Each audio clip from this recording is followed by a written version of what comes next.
Day 2 of Mobile World Congress 2018. That is Andrew Martinick. That is the Samsung Galaxy S9 Plus. It is currently, what, 1:30 a.m. Let's get the show on the road. What has happened today at the show, besides this phone, which we'll also talk about?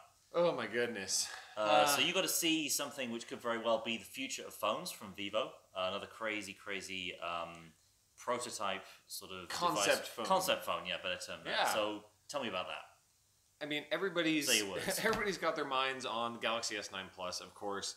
Something with even smaller bezels, dramatically smaller bezels, that myself and one of our video people, Mark, got to see. Amazing. They call it the Apex. You know, who cares if it has a name? Whatever. It's a concept phone from Vivo. Now, we're riding off of, at CES, Vivo goes, hey, come check out this new phone that we have with the in-display fingerprint sensor. Yeah, the email actually stuff. Hey, yeah, whatever. But now they're going way beyond that. So they're saying, come check out this phone that has like a half a dozen technological improvements that you don't see in any other phone. And you don't see in any other phone just because it would be massively too expensive to do it right now. Or to do it at scale.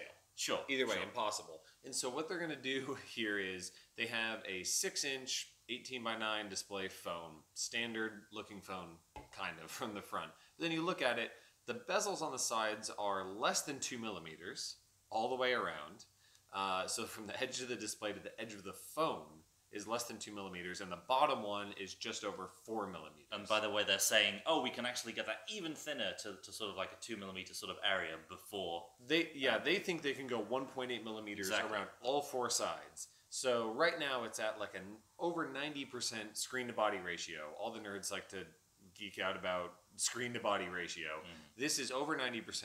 Of course, if they get all of them down to 1.8 millimeters, it'll be 98% or something stupid like that. You've got to imagine there's some like crazy mad scientist in a Vivo lab somewhere like freaking out over like 99%. Tenths of a millimeter. But I'm really cool to see this, and we've just started to sort of enter this war on bezels in smartphones over the past year. This is where it's all going. Exactly. It's where it's all going, and Vivo knows that you can't just take all the stuff out that belongs in the bezels. So we saw the Essential phone with its thing. No, we're just going to get rid of the earpiece. We don't need that anymore. The iPhone, of course, has the notch, and everybody wants to defend the notch or be anti-notch, whatever. Vivo just gets rid of it entirely because they have a suite of different technologies. So instead of a speaker, it's a bone conduction system so that it kind of vibrates the top of the phone, so you can put it up to your ear. It works. A lot of rugged phones use bone conduction. It is a normal thing. There are bone conduction headphones. Sounds weird if you haven't heard of it before. Like it's rattling around your skull. But you can crank it up and work. The funny thing is, you can hold the phone screen out if you want to, and you hear it just fine. It vibrates the top of the phone. It's kind of weird. So there you go. That's one thing that goes away. In display. Proximity sensor is underneath the display, built into the display in the top of the screen. They can just do that. You put it up to your face, you put your hand over it. Okay, it turns off when you're on a call. Top of the phone, ambient light sensor. Who cares if it's facing at you, facing up? They say it doesn't matter. They just tune it a little different. Ambient light sensor works fine. Front-facing camera. Under the display? You push the button, a little periscope sticks up out of the top. So you're looking at the phone, you press it to selfie, and it goes periscope up, and then you just have a camera pointing at you. You can take your selfies, whatever, you switch back, it zooms back into the body of the phone. Kind of reminds me of that Oppo N1 back in the day. We had the crazy thing at the top, you could flip it around. Yeah, it's like that, except for way more trick. It's the difference here is it still has a rear camera. So this isn't trying to use one camera for the front and back. Yeah, there's not a screen on the back of this thing as well. That would be way too exactly. And they know that people don't want to give up a front-facing camera, not just for video calls, but selfies are a thing. So the interesting thing there is it's just a perfect example that they know that they can't just release an all-screen phone and take all of this stuff away. They have to come up with solutions to be able to say, don't worry, you still get all of the normal conveniences. That's the thing. You can't just release it. Nobody's going to buy it if it doesn't have a front-facing camera. So it's very interesting. And so the rest of the phone is still a concept phone, but it has all the normal buttons. It has a loudspeaker on the bottom, it has USB-C, it has a headphone jack, it has regular buttons on the sides. It's not doing anything weird. Final thing, in-display fingerprint sensor. Of course, we've But- already seen that from them. But it's a third of the display Wow. Okay. is the fingerprint sensor. So which makes sense given it's the kind kind of of sense that it is. it's kind of the middle-ish third where your thumb normally lies when you swipe it over. You can enroll it anywhere, and then you can put your thumb on it upside down. You can put it on the side. You can put it anywhere you want. It kind of just lights up the middle. You just kind of whatever, put your thumb on there, and it just works. Cool. Which also means that when you lift it up, you don't necessarily need to look at the screen and actually get a target going. Because of course, if it's in the display, you can't necessarily see where it or feel where Yep. it is the way you would with a It normal just fingerprint says, hey, put your thumb on there anywhere. It says it Again, can recognize hey, multiple put your thumbs thumb too. Yeah, exactly. It doesn't matter. Vivo's very casual about these things. So they're not saying they're going to put all of this in a phone, any of this in a phone. They're just showing, hey, it's possible. And the funny thing is, we see a lot of concepts. We see a lot of prototypes. This thing works. Everything about it works just fine. You can move that camera up and down all you want. Sure. You can try the fingerprint sensor. It's just a normal phone. The phone's kind of thick. It's a little heavy, but it's not, it's not any thicker or heavier than this. And it has all this crazy stuff. The difference, Vivo probably can't reliably make 50 Exactly. The 50 difference between million of that these things. and what you saw today, ability to manufacture that thing at scale, Right. ability for it to withstand drops. If you've got all these moving parts, What who happens knows to your what would periscope happen. camera when it Drop on breaks the it? periscope, probably not going to have a good time there. But just the fact they are showing this, it gives like a public face to a lot of the research that I'm sure a lot of other companies are also doing behind the scenes. So the final thing on this is really, don't think that Vivo is the only company doing something like this. Samsung has all of this same kind of stuff built in. When you saw the Galaxy Note Edge with its curved side, Samsung had been doing curved displays for a long time before that. They know exactly how to do this kind of stuff. And this Vivo phone has a flexible OLED display as well. You know that Samsung was early on that. You know LG has been doing that. They're using flexible OLED just to reposition the components on the edge of the display rather than curve it. But this is stuff that's in the labs of all these companies. But like you said, this kind of gives Vivo a little bit of a name.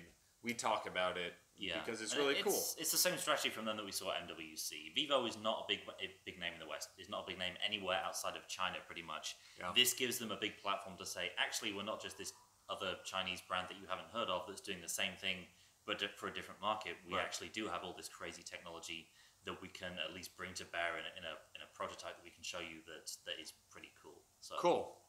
What's next? Sony. So we had a Sony event this morning. Yeah. We had two actually kind of interesting phones from Sony. The biggest, Michael Fisher is shaking his head behind the camera. Sorry, I was scouring the comments for Oh, a okay. suitable He's- question. We'll get to the comments in okay. a moment. Sounds I was thinking you were shaking your head at us. I was feeling very no, it's great. disheartened. Hey, while we're continuing, what really? platform are we on? What platform are we Yeah, on? what are we streaming this to? YouTube. YouTube. Of course. Oh, YouTube. The one I didn't check. Please continue. Michael Fisher, what platform are you? Not a big fan of platforms, man. I just put it not out big there. on YouTube. Yeah, not big on Sorry. YouTube. Okay, Sony. We had the Xperia XZ2 or XZ2 and XZ/Z2 compact. Yep. The biggest change in Sony's design language in like 5 years since we had the first Xperia Z back in 2013. Omnibalance. I had a look at our original hands-on video for that, and my God, was it rough. So my apologies to anyone who watched that video. But yeah, it was a long time ago, was the point. Different time. Different time. And for a long time, Sony stuck with that design language. It was very symmetrical. It was very blocky. It was not very comfortable to hold in your hands if you were a human. So Most of now us we are. have now we have this completely new design language from Sony. There is no stupid marketing name for it as such, but it's 18 by 9. It's curved on the back. Glass on the back. Glass on the back. I mean, so are the other phones, but whatever. A lot of the same components inside. We have the same sort of camera technology. The camera now is working more closely with the DSP and Qualcomm's Snapdragon 835, which both of these use. So it's a lot of sort of finally moments for Sony. They've finally got the fingerprint scanner working in the US because that was a thing for a while for business reasons to do with Sony's past carrier deals, which was crazy for a while that you couldn't get a Sony phone in the US with a working fingerprint scanner. Hardware was there, it was disabled in software in the ROM. So there's two questions here. One is too little, too late. Mm-hmm. Well, yeah, I wouldn't disagree with that. Two is by fixing these problems where people said it has a really out of date design with these large bezels and all this kind of stuff. Look, it's still pretty. I mean, when this design leaked through Evan Blass, people are saying it's still it's not a full screen display. It's still pretty bezelly. I get that. It still has that border top and bottom. Exactly. So in modernizing their design a little bit, did they give up their feeling, the Sony uniqueness, and also not go far enough to feel modern like something like this? Where's your feeling? I get that argument. Yeah, long time Sony observer Alex W. What do you say? Look, I mean, I basically agree with a lot of what you just said. And here's the thing. Kind of establishing and carving out a unique look for a smartphone these days is really, really hard. No kidding. Really hard, and to the point where you have people copying the notch now just because it's something new. Where before it's just like, well, you have a screen, it's 16:9, you have bezels top and bottom. Right. It's difficult to do new stuff in smartphones. Look, we talked about the Nokia 8 Sirocco on our previous recap, where it's using a lot of the same design elements as the Galaxy S6 Edge. Exactly, yeah. Which maybe shows how sort of forward-thinking that was from Samsung Sure. back then. Yeah, I haven't actually, disclaimer, I haven't actually held this phone yet. We have a video up from it. Daniel Bader has a hands-on report. I'm going to peel off this Qualcomm 4G sticker off the top of my Galaxy S9.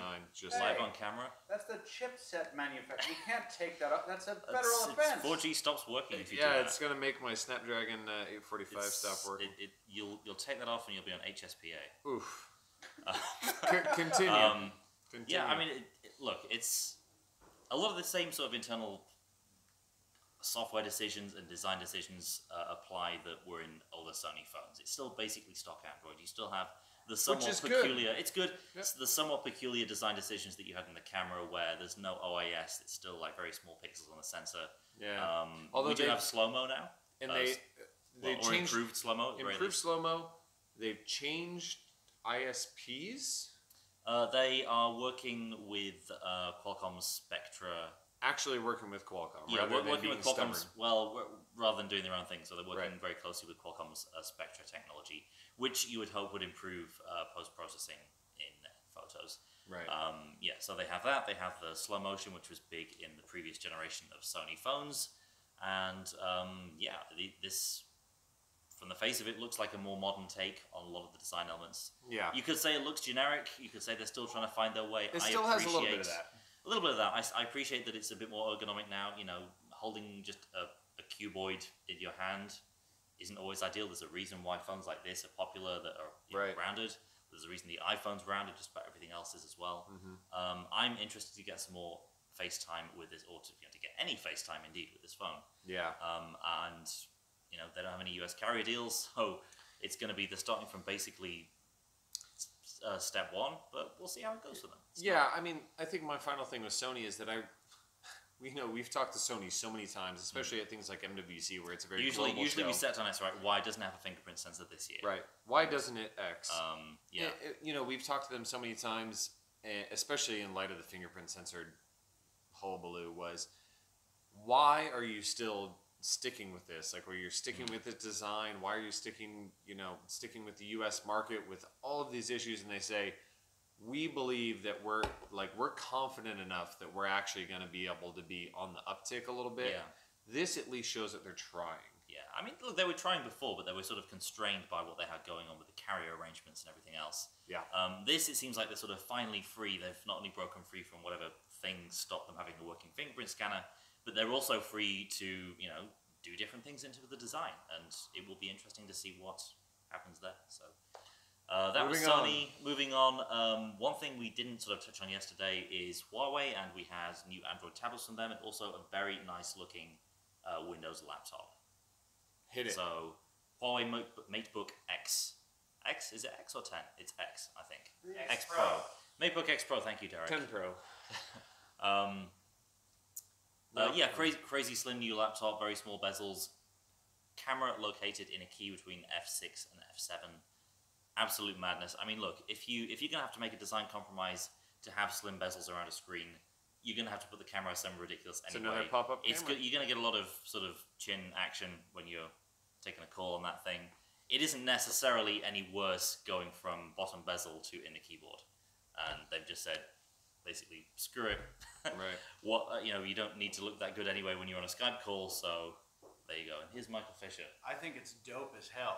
Really? But I'm just a camera dude right now. So Yeah. Right. Okay. We'll talk about it. You some have other one, time. don't you? Yeah. Can I do. we? But you're not it's just a probably a camera bit- dude when you get in front of the camera. No. I mean, you're a dude was on never camera, here. but Yeah. yeah. So we have that. It's okay. You'll never see this. It'll be on YouTube. Yeah, whatever. It's pretty obscure. Other things other than Windows. Other things, rando tabs, two of them. So we have the Huawei MediaPad M5 8.4 and MediaPad M5 10.8. And explain to me why they're as or more expensive than comparable iPads. Oh, okay. They're not actually as expensive. So the prices I think start at $350. What about the And- big one?